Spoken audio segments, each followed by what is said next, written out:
Telespectador amigo, telespectadora amiga, que a graça do Senhor Jesus esteja sobre sua vida, sua família e sobre todos os seus. Hoje estamos aqui mais uma vez para trazer uma palavra, da palavra de Deus ao seu coração. Nosso assunto é Imago Dei, imagem de Deus no homem. E o texto que vamos ler está em Gênesis, primeiro capítulo de Gênesis, versos 26 e 27, que dizem: Também disse Deus, façamos o homem à nossa imagem, conforme a nossa semelhança. Tenha ele domínio sobre os peixes do mar, sobre as aves dos céus, sobre os animais domésticos, sobre toda a terra e sobre todos os répteis que rastejam pela terra. Criou Deus, pois, o homem à sua imagem.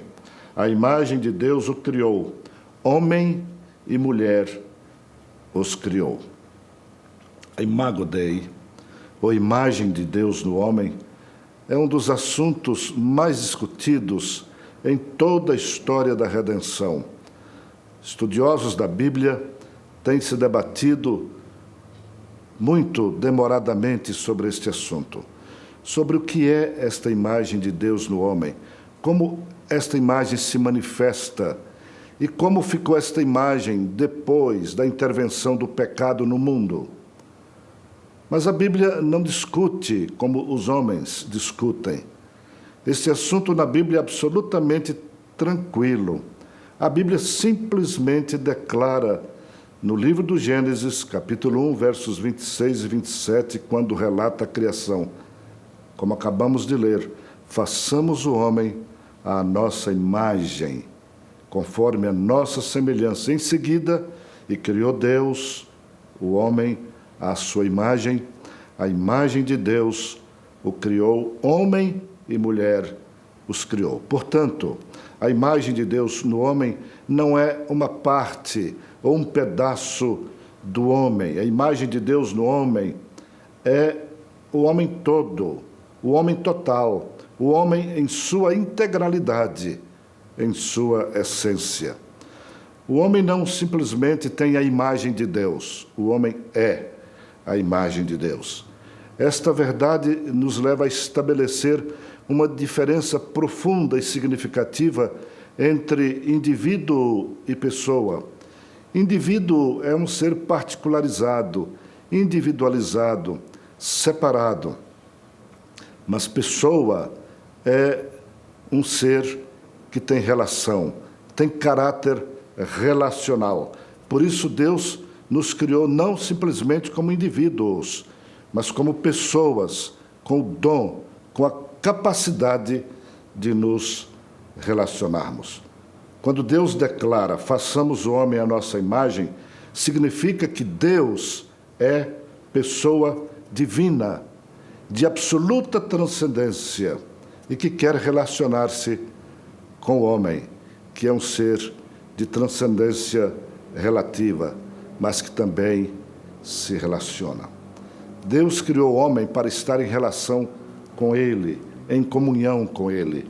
A imagem de Deus no homem é a capacidade ou a possibilidade de relacionar-se ou estar em comunhão com Deus e com as outras pessoas. Em segundo lugar, o sentido original da palavra imagem, conforme aprendi com meu professor de teologia há muitos anos, é tselen, lá no hebraico, e significa sombra.